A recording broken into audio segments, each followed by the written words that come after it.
Hello everyone, welcome back to the channel. Today we're diving into a situation that has been building slowly for decades, but has now reached a point where the warning signs can no longer be ignored.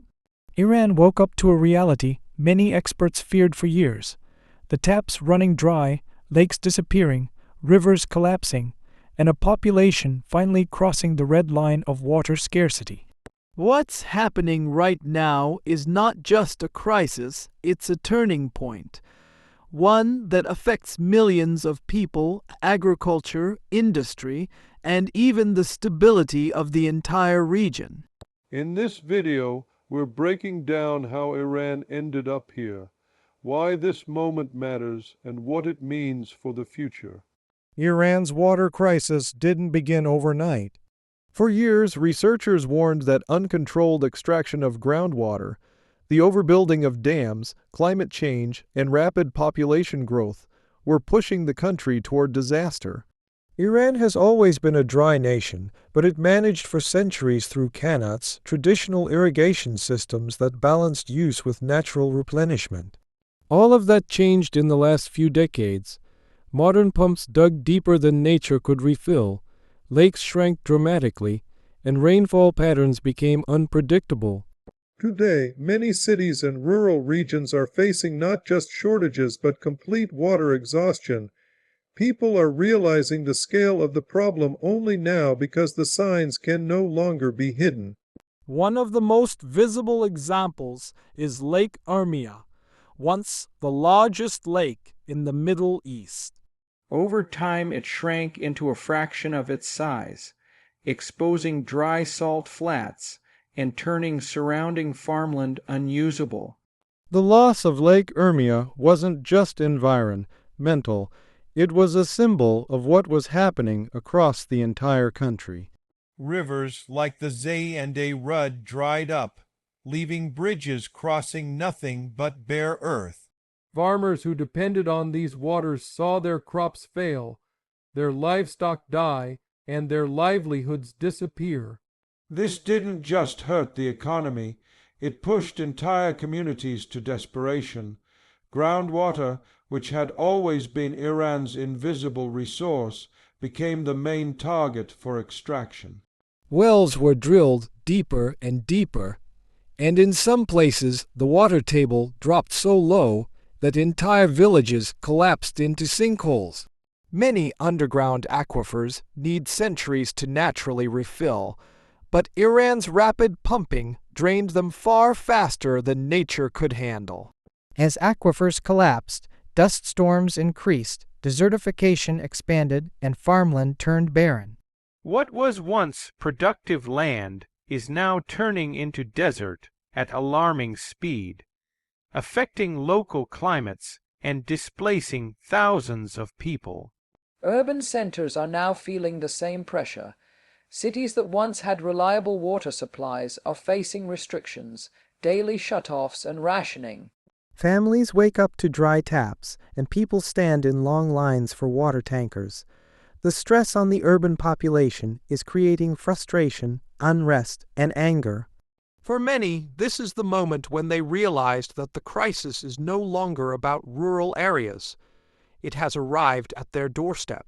Industries that depend on water, from manufacturing to power generation, are suffering setbacks. Some factories have shut down temporarily, and others are struggling to operate. Water scarcity doesn't just affect drinking and farming. It strikes at the heart of economic stability. Climate change has made everything worse.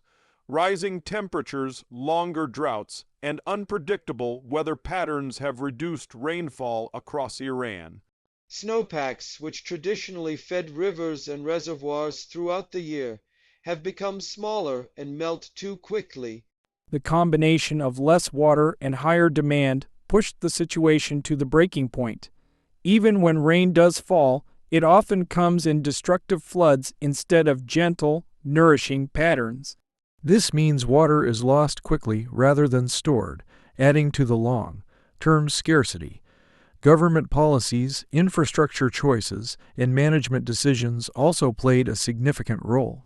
Many dams were built in places with declining water sources, trapping water that no longer existed in the volumes planners expected. Water, intensive crops were planted in arid regions, consuming huge amounts of resources. Subsidized water encouraged heavy use, and weak regulation allowed illegal wells to spread across the country. While officials warned about scarcity, actual enforceable policies came too late. As a result, Iran now faces one of the most severe water crises in the world. In rural communities, the crisis looks especially harsh. Farmers have lost their crops multiple seasons in a row. Many cannot afford to dig new wells, and when they do, the water is often too salty, polluted, or nearly gone. Young people are leaving villages in search of income, leading to depopulation of agricultural regions that have existed for centuries. Some areas have become so dry that they resemble abandoned ghost towns. The loss of agriculture doesn't just affect food production. It destroys cultural heritage and centuries of traditional knowledge. The desperation is visible in protests. People who depended on rivers like the Zayende Rud have marched to demand their water rights. They gather on dry riverbeds, holding signs and shouting that water is not a luxury, but a necessity for survival. These demonstrations are not just about water. They represent a deep frustration with years of mismanagement. When farmers cannot survive and cities face rationing, resentment rises quickly, and for a country of more than 85 million people, this kind of pressure can shape politics and society dramatically. Health impacts are also becoming more severe. When water becomes scarce, sanitation systems break down. Contaminated water leads to diseases, especially in poorer regions where infrastructure is weak. Dust storms stirred up by dry lake beds carry pollutants that aggravate respiratory problems. Children and elderly people are especially at risk. Public health officials warn that without rapid intervention, water-related illnesses could spread more widely. Economically, the crisis threatens multiple sectors. Agriculture, which employs millions, is shrinking. Industries that rely on water for cooling, cleaning, or processing face production limits. Cities need billions in new infrastructure to transport water from distant regions, and those projects take years to complete. Energy production, especially hydroelectric power, declines when reservoirs dry up, increasing pressure on the electrical grid. A country already facing economic difficulties finds its challenges multiplied by water scarcity. Social impacts are equally severe. Water migration, people leaving their homes purely because they can't access water, is becoming a real concern. Families move to cities, straining resources even further. Unemployment grows in rural areas as farms fail, while urban unemployment worsens because new arrivals cannot find stable jobs.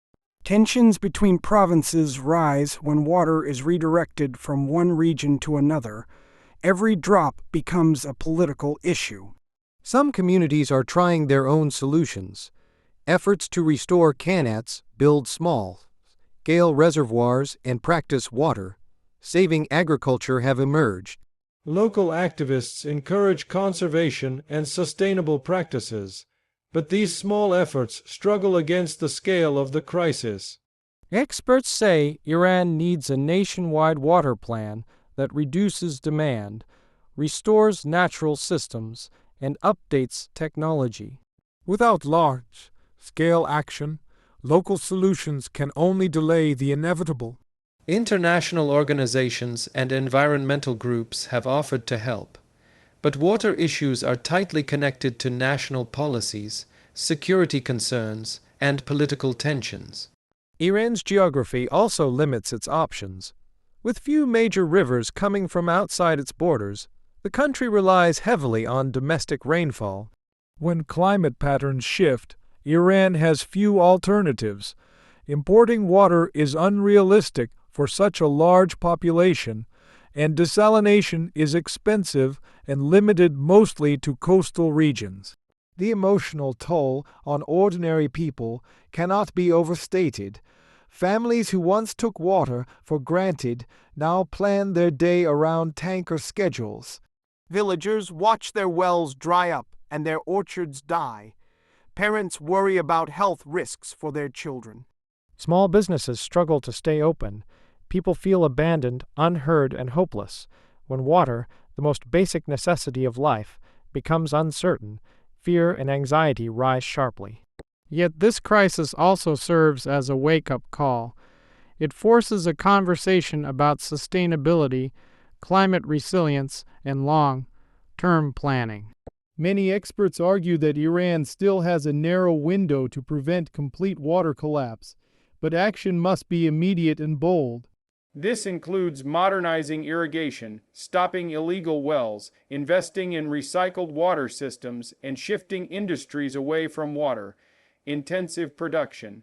Public awareness has grown, and many citizens now understand that conservation is not optional, but essential. The moment Iran woke up to no water is more than a headline. It is a turning point in history. The red line has been crossed, and the consequences are felt in every household, every field, and every city. If the crisis continues unchecked, it could reshape the nation's demographics, economy, and future for generations. But with coordinated efforts, investment in sustainable practices, and honest acknowledgement of past mistakes, there is still hope to stabilize the situation. Water is not just a resource, it is life, stability, and survival. Today's crisis shows what happens when a nation pushes its environment to the brink. But it also reminds us that solutions are possible when societies come together, respect natural limits, and prioritize the world they depend on.